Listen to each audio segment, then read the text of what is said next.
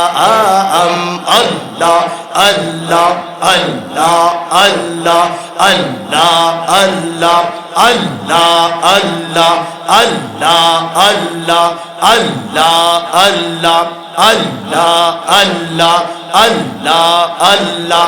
লা ইলাহা ইল্লাল্লাহু মুহাম্মাদুর রাসূলুল্লাহ সাল্লাল্লাহু তাআলা আলাইহি ওয়া আলিহি ওয়াসাল্লাম। তাহলে কি বলছিলাম? আহলে বাইতের কথাই বলছিলাম, তাদের শানের কথা। হাদিস শরীফ কয়টা বলবো আপনাদের সম্মুখে? অসংখ্য অগণিত হাদিস মুবারক আছে। তো বলছিলাম খানে কাবা মক্কা শরীফ বিজয় করার পরে, ওই মক্কা শরীফ বিজয় করার পরে খানে কাবার উপরে কিছু মূর্তি ছিল। সেই মূর্তিগুলো সরিয়ে দেওয়ার জন্য আল্লাহর প্রিয় নবী মাওলা আলা মাওলা আলীকে বলতেছেন, আলী তুমি একটু নিচে হও, আমি তোমার কাঁধে উঠি। কোথায় উঠবে? প্রিয় নবী কার কাঁধে উঠবেন? বলে না কার কার? মাওলা আলীর কাঁধে উঠবেন। তাই প্রিয় নবী যখন কাঁধে উঠতে গেলেন তখন আবার থেমে গেলেন। প্রিয় নবী থেমে বলতেছেন, আলী আমি যদি তোমার কাঁধে উঠি তুমি আমাকে ওজন করতে পারবে না। এটা শারীরিক ওজন নয়, এটা নূরের ওজন। খেয়াল করবেন, এটা প্রেমের ওজন। আল্লাহর প্রিয় নবীকে কাঁধে নেওয়ার মতো ক্ষমতা কারো নাই। সুবহানাল্লাহ বলেন। আল্লাহর প্রিয় নবীকে কাঁধে নেওয়ার মতো ক্ষমতা কারো নাই। ও আমার আলী, আমি তোমাকে বলেছি কাঁধে নেওয়ার জন্য, তুমি থামো, তুমি বরং আমার কাঁধে ওঠো। এটা হাদিস শরীফ, কিন্তু তুমি কিন্তু আমার কাঁধে ওঠো। তখন মাওলা আলী প্রিয় নবী একটু নিচে হলেন। মাওলা আলা মাওলা আলী আলাইহিস সালাম প্রিয় নবীর কাঁধ মুবারকের মধ্যে পাও রেখে দাঁড়িয়ে গেলেন। আওয়াজ দিয়ে বলুন সুবহানাল্লাহ। সহজ কথা নয় কিন্তু। মাওলা আলা মাওলা আলী কাঁধের মধ্যে দাঁড়িয়ে গেলেন। প্রিয় নবীর কাঁধ মুবারকে দাঁড়িয়ে দাঁড়িয়ে মাওলা আলা খুবই আনন্দ উপভোগ করছেন, আবার ভয় করছেন। বেয়াদবি হচ্ছে মনে হয়, কিন্তু প্রিয় নবী যখন বলে সেটা আর বেয়াদবি থাকে না। ঠিক না বেটি? যখন হুকুম দেয় তখন আর বেয়াদবি হয় না, বেয়াদবি হয় না। ঠিক না বেটি? যখন বলা হয়